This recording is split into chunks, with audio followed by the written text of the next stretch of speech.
하나님의 말씀입니다. 구약성경 출애굽기 17장 8절로 13절 말씀입니다. 출애굽기 17장 8절로 13절까지 말씀입니다. 이 계시의 말씀을 봉독할 때 다 함께 살아계신 하나님의 음성을 들으실 수 있기를 바랍니다. 그때에 아말렉이 와서 이스라엘과 르비딤에서 싸우니라.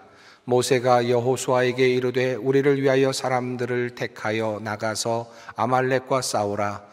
내일 내가 하나님의 지팡이를 손에 잡고 산 꼭대기에 서리라.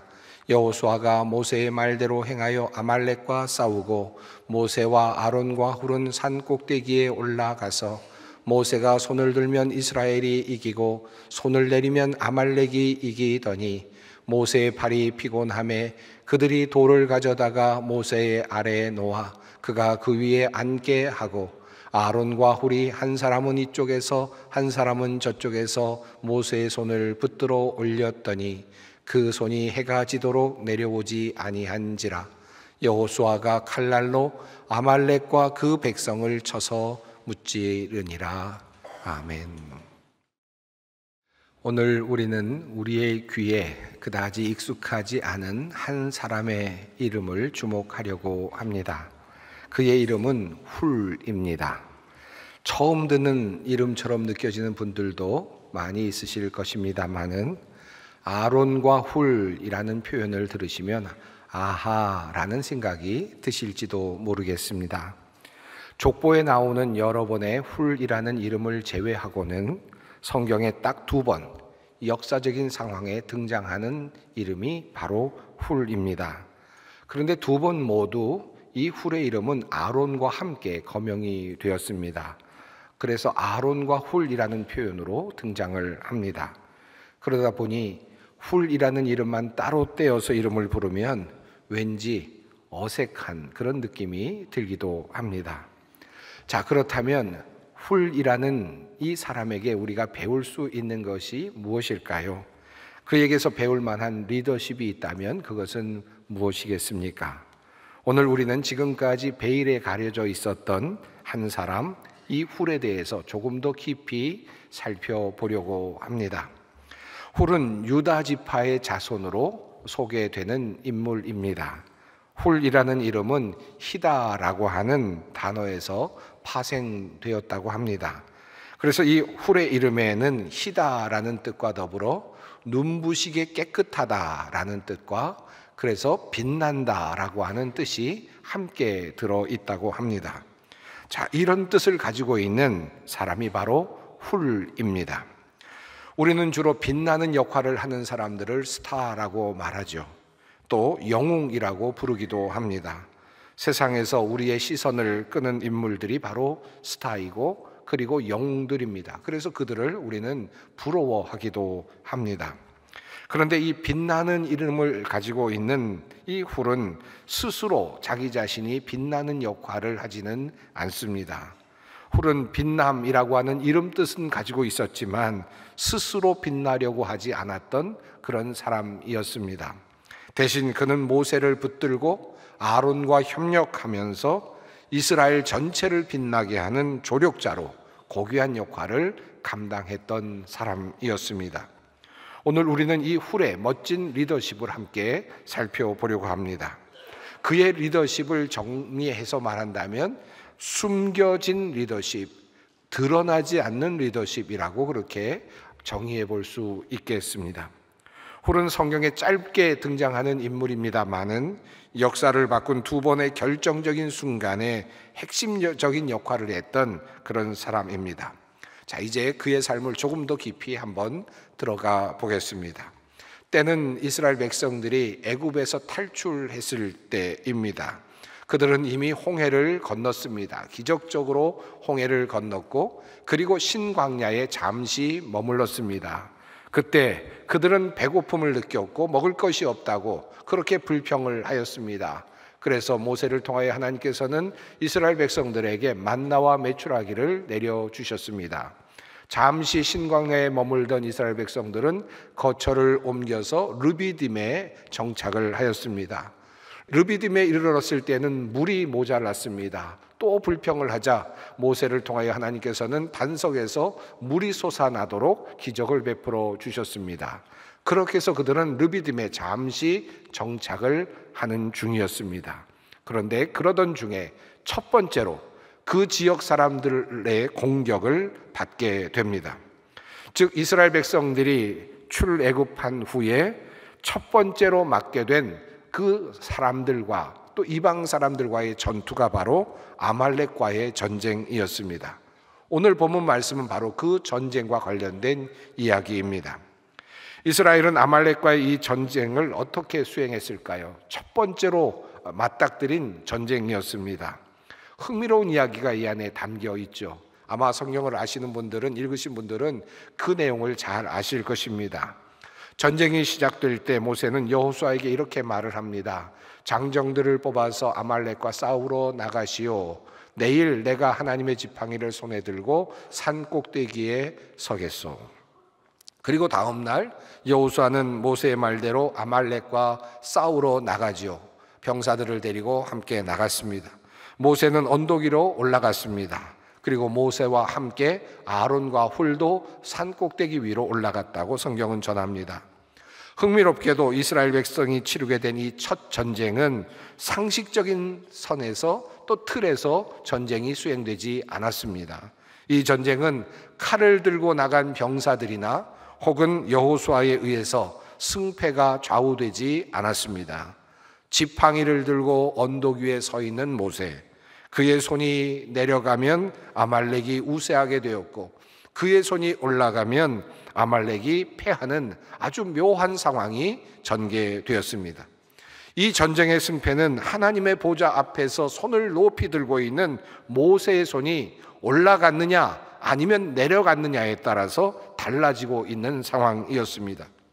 이것을 본 아론과 훌은 모세가 피곤하여 팔을 늘어뜨리지 못하도록 하지요.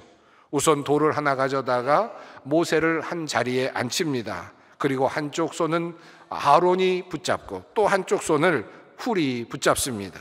그들은 그렇게 양쪽에 서서 온종일 모세의 발을 붙들어 올렸다라고 성경은 전합니다. 그렇게 해서 해가 질 때까지 모세의 손은 내려가지 않습니다.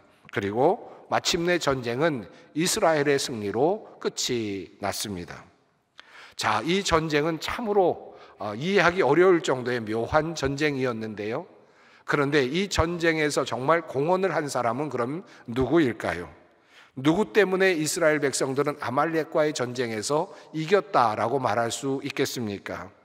아마도 전쟁에서 목숨을 걸고 나가서 칼을 들고 나가서 싸운 여호수아와 병사들은 우리 때문에 전쟁에서 우리가 승리할 수 있었다라고 그렇게 당연히 말하고 싶었을 것입니다.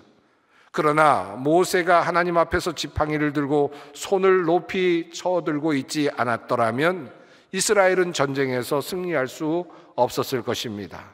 그러니 모세의 공로가 더 크다라고 그렇게 말할 수도 있겠죠.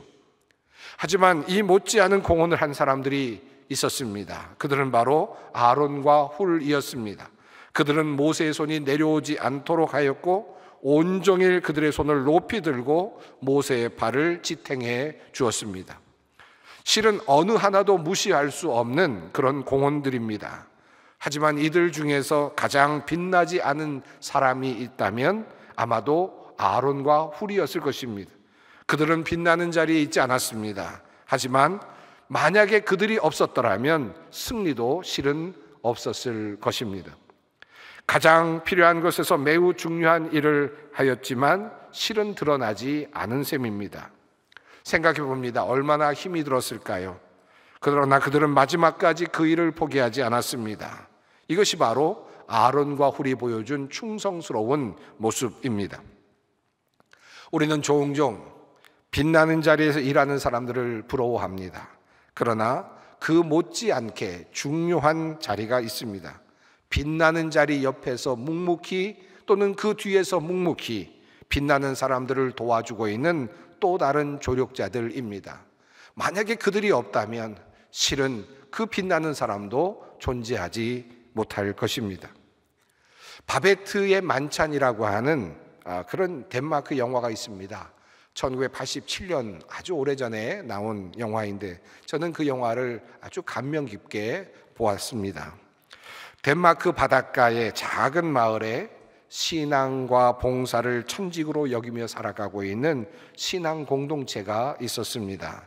그곳에는 아름다운 신앙의 실천과 봉사를 하며 살아가는 그런 영적인 리더들이 있었는데, 마르티나와 필리파라고 하는 두 자매가 그곳에서 그 마을 사람들을 돌보며 살아가고 있었습니다. 그런데 어느 날 그곳에 프랑스 왕궁에서 일하고 있었던 유명한 요리사가 그만 피할 곳을 찾아서 그 마을에 들어오게 되죠. 그의 이름은 바베트였습니다. 그곳에서 바베트는 함께 살아갑니다. 자연스럽게 그가 온 날부터 그는 식사를 담당하게 되죠. 식사의 맛은 아주 좋아졌습니다. 그리고 이후 바베트는 날마다 그 두 자매에 먹을 것을 공급해 주었고, 또 주변의 사람들에게 음식을 준비해 주었습니다. 이 영화 장면 중에 한 노인이 바베트가 만들어준 음식을 먹으면서 하나님께 이렇게 기도하는 장면이 나옵니다. 하나님, 바베트를 위해 기도합니다. 그는 마르티나와 필리파 자매가 주님의 일을 잘 하도록 옆에서 돕고 있습니다. 이 영화에서 주된 중요한 그런 하나의 그 멘트는 아니고 그런 내용은 아니지만 저의 마음에 깊이 들어왔던 그런 말이었습니다. 어쩌면 이 바베트의 만찬에 나오는 이와 같은 대사의 장면이 오늘 아말렉과의 전투 장면에서 또 나타나고 있는 것은 아닐까 생각해 봅니다. 누군가 이 모습을 보면서 이렇게 기도하지 않았을까요? 하나님, 아론과 훌을 위해 기도합니다. 그들은 모세가 손을 잘 들고 있을 수 있도록 옆에서 돕고 있습니다. 저는 아론과 훌의 이 모습에서 두 가지 의미를 봅니다. 첫째로는 부족한 부분을 알고 채워주는 섬김입니다. 손을 들고 서 있는 모세, 그의 손이 내려가면 이스라엘이 패하고 올라가면 승리합니다. 그것을 지켜보고 있는 아론과 훌, 그들은 모세가 홀로 두 손을 들고 더 이상 서 있을 수 없다는 사실을 압니다. 그리고 그 빈자리, 그 부족한 부분을 채워줍니다. 그들은 지팡이를 든 모세의 손이 내려갔을 때 모세의 손에 들려있던 지팡이를 빼앗아서 자신의 손으로 높이 드는 일을 하지 않았습니다. 자신이 주인공이 되려고 하지 않았습니다. 모세의 자리를 차지하려고도 하지 않았습니다. 모세와 경쟁하지 않았습니다. 그 모세의 손을 붙들어 주었습니다. 한번 상상해 봅니다. 모세의 손에 지팡이가 들려 있습니다. 그러면 모세의 어느 손에 지팡이가 들려 있었을까요? 글쎄요, 알 수 없죠. 성경도 그 이야기를 말하고 있지는 않습니다. 한 손에는 지팡이가 들려져 있었고 또 한 손에는 지팡이가 들려져 있지 않았겠죠. 그렇다면 누가 그 지팡이를 들고 있는 손을 받치고 있었을까요? 아론과 훌이라는 이름의 순서로 보아서, 또는 성경에 나오는 이름의 중요성으로 보아서 아마도 아론이 지팡이를 들고 서 있는 모세의 그 손을 받치고 있었을 가능성이 높아 보입니다. 만약에 그렇다면 훌은 어느 손을 붙들고 있었을까요? 지팡이를 들고 있지 않는 또 다른 손, 주목받지 못하는 또 다른 모세의 손을 그는 떠받치고 있었을 것입니다. 멀리서 이스라엘 백성들이 보기에 지팡이를 높이 들고 있는 모세가 아마 눈에 들어왔겠죠. 아주 별처럼 빛나는 모습으로 그렇게 확연히 드러났을 것입니다. 그리고 그 옆에 지팡이를 들고 있는 오른손을 또는 왼손을 떠받치고 있는 그 아론의 모습이 또 눈에 들어왔겠죠. 훌륭한 일을 하고 있는 아론의 모습이 눈에 들어왔을 것입니다. 그 역시 매우 빛났을 것입니다.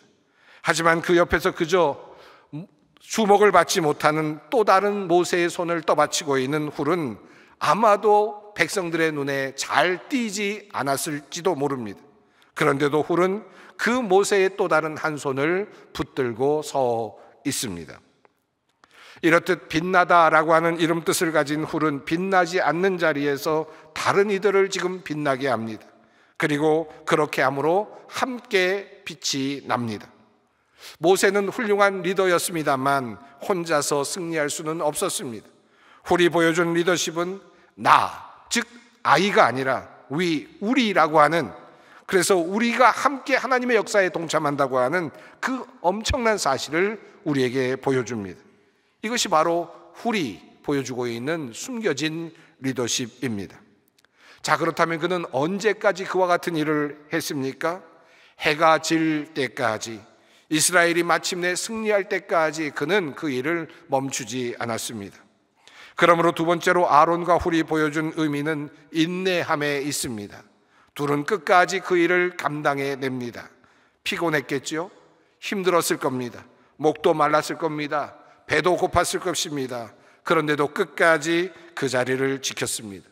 보이지 않는 자리, 주목받지 않는 그 자리에서 인내하며 승리하는 그때까지 그 자리를 지켜냅니다. 높은 자리에 있을 때보다, 그리고 빛나는 자리에 있을 때보다 주어진 자리에, 빛나지 않는 자리에서 그 일을 신실하게, 그것도 끝까지, 마지막까지 견뎌낸다는 것은 결코 쉬운 일이 아닙니다. 아무도 보지 않는 그런 자리에서 충성스럽게 끝까지 견딘다는 것은 결코 쉬운 일이 아닙니다. 사실 우리 교회 안에도 그런 분들이 참으로 많이 있습니다.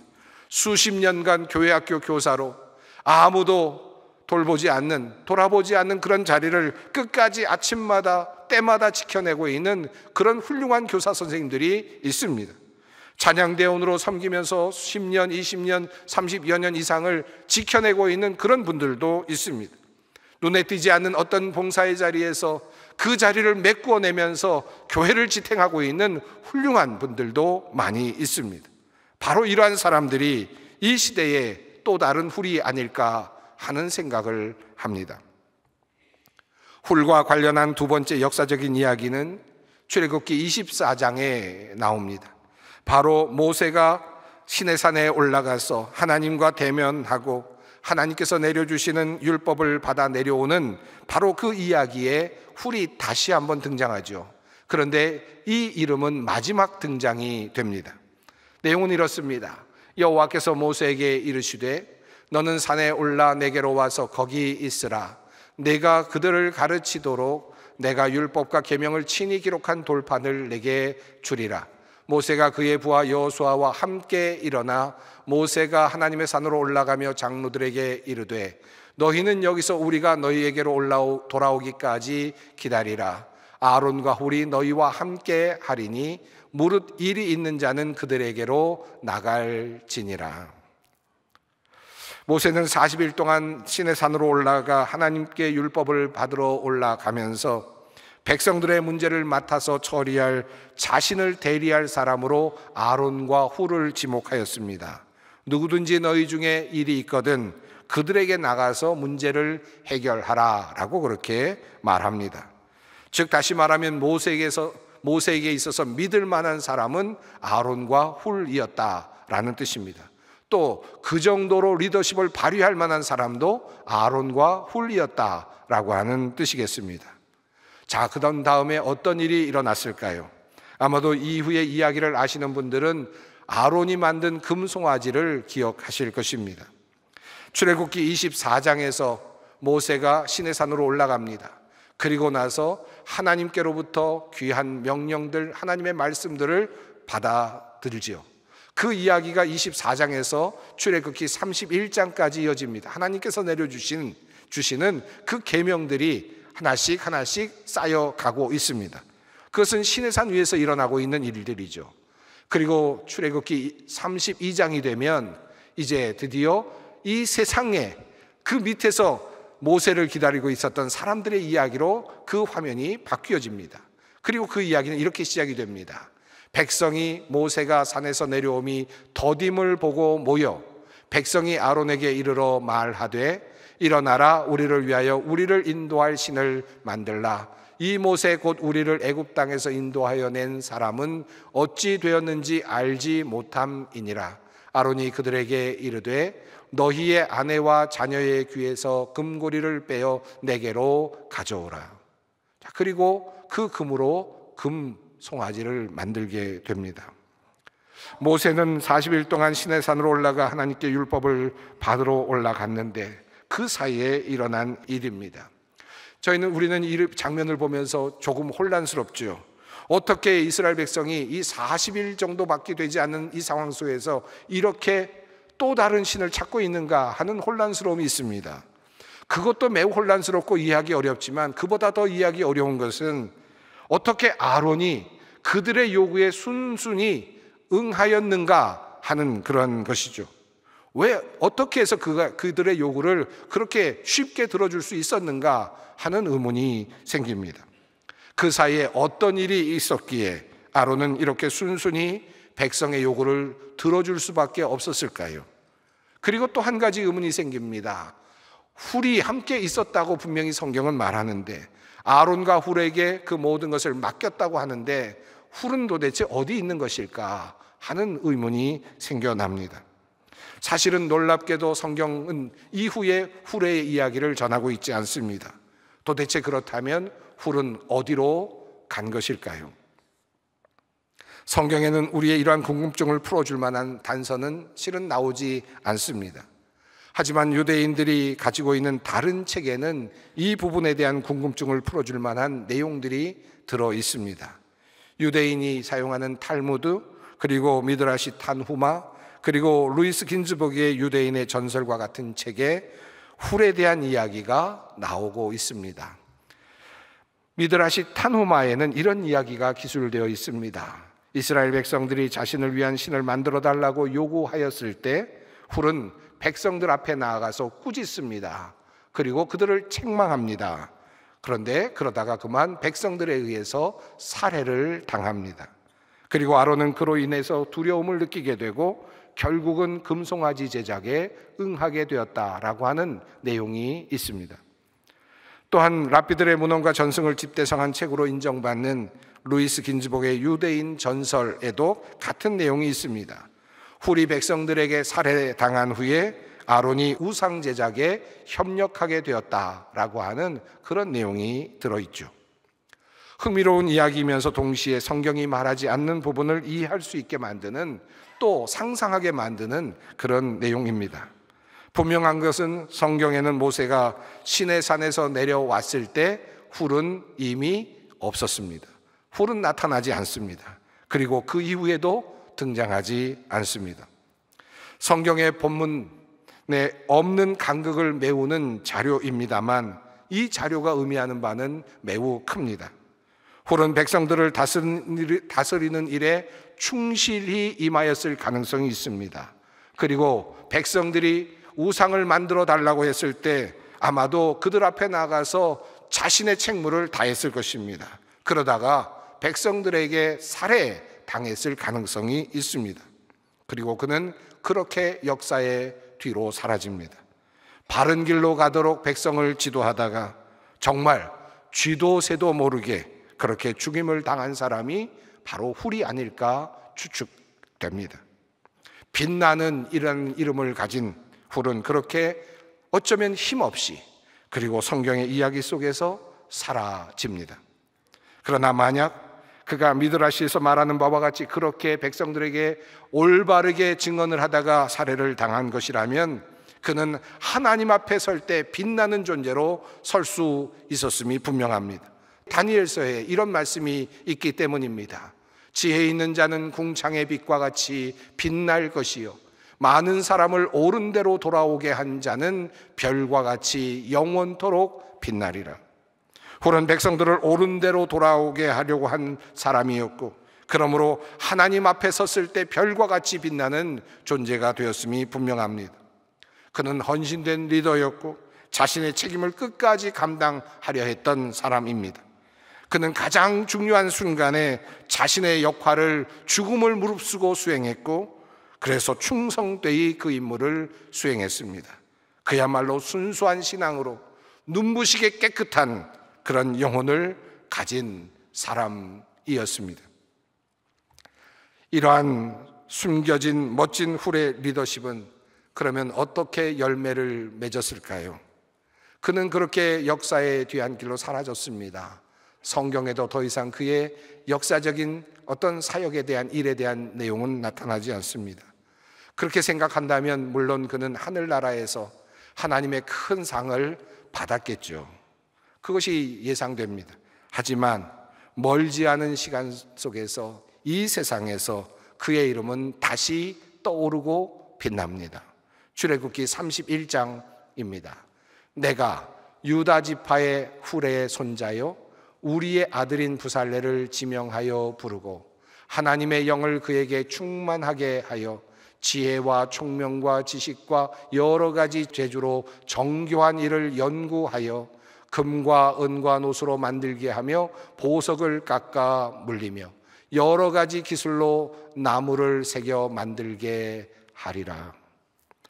하나님만을 섬길 것을 외치다가 금으로 우상을 만들어 달라, 금으로 금송아지를 만들어 달라고 하는 그 백성들의 요구를 거절하며 책망하다가 그렇게 죽어갔을 훌.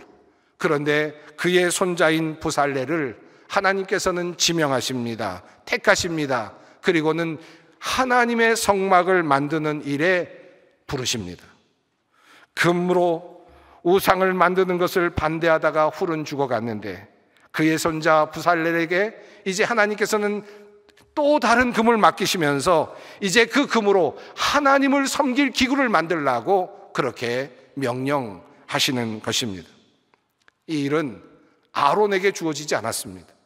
훌의 손자 부살렐에게 주어진 복이었습니다. 훌의 개인적인 업적은 짧게 기록되어 있죠. 그리고 그의 신실한 삶과 믿음은 성경에도 잘 드러나지 않습니다. 아니, 묻혀버렸다고 해도 과언이 아닙니다. 하지만 그가 남긴 믿음의 유산은 손자를 통해 하나님의 거룩한 성막을 세우는 위대한 일로 꽃을 피우게 됩니다. 훌은 당대에는 위대한 리더가 되지는 못했지만, 스포트라이트를 받지는 못했지만, 그는 그의 후대를 믿음의 자녀로 세운 그런 진정한 영적 리더가 되었습니다. 훌의 리더십을 다시 정리해 봅니다. 그는 헌신된 사람이었고 보이지 않는 곳에서, 주목받지 않는 곳에서 끝까지 인내하며 부족한 부분을 채운 사람이었습니다. 그는 자신이 해야 할 바를 알고 있었고 죽음을 무릅쓰고도 바른 신앙을 지켜낸 사람이었습니다. 그야말로 눈부시게 깨끗한 사람, 순결한 사람이었습니다. 오늘 만약 그 훌이 이 자리에 함께 하고 있다면 그는 어디쯤에 앉아 있을까요? 그는 어디에서 그의 일을 감당하고 있을까요? 어쩌면 비어있는 찬양대의 자리에 앉아 있을지도 모르겠습니다. 어쩌면 비어있는 맨 앞자리, 어느 예배의 자리, 가운데 자리에 앉아 있을지도 모르겠습니다. 어쩌면 보이지 않는 어떤 자리, 빈 자리에, 사람들이 잘 앉지 않는 그 자리에서 그렇게 웅크리고 앉아서 예배를 드리고 있을지도 모르겠습니다. 어쩌면 어느 구석에서 빈 자리를 채우며 손을 씻어가며 그렇게 힘겹게 어려운 사람들을 도우며 그렇게 하나님의 일을 감당하고 있을지도 모르겠습니다. 하나님은 훌의 삶을, 그리고 그의 신앙을 높이 사셨습니다. 그의 손자를 성막을 완성하는 책임자로 우뚝 세우시고 그를 통하여 영광을 받으셨습니다. 사랑하는 성도 여러분, 이제 훌의 이야기를 들으셨습니다.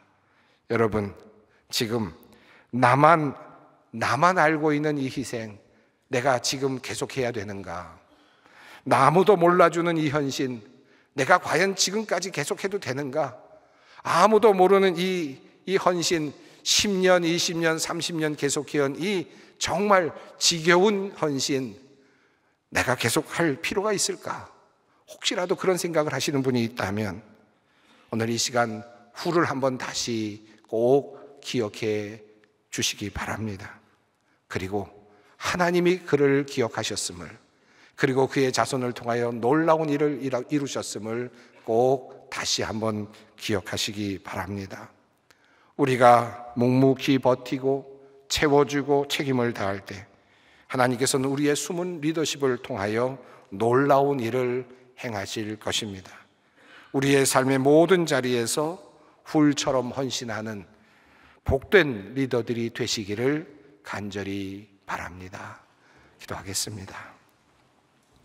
거룩하신 하나님, 우리에게 빛나는 왕관이 아닌 모세의 지친 팔을 붙드는 헌신의 자리에 선 훌을 기억하게 하시니 감사합니다. 우리로 하여금 부족한 부분을 알고 채워주는 협력의 지도자 되게 하옵소서. 묵묵히 사명 감당하며 완수하는 인내의 리더가 되게 하옵소서. 우리에게 위임받은 일에 책임을 다하는 충성의 마음을 주시옵소서. 그리하여 우리의 신앙이 다음 세대의 거룩한 유산으로 이어지는 축복을 우리가 누리게 하여 주시옵소서. 예수님의 이름으로 기도드립니다. 아멘.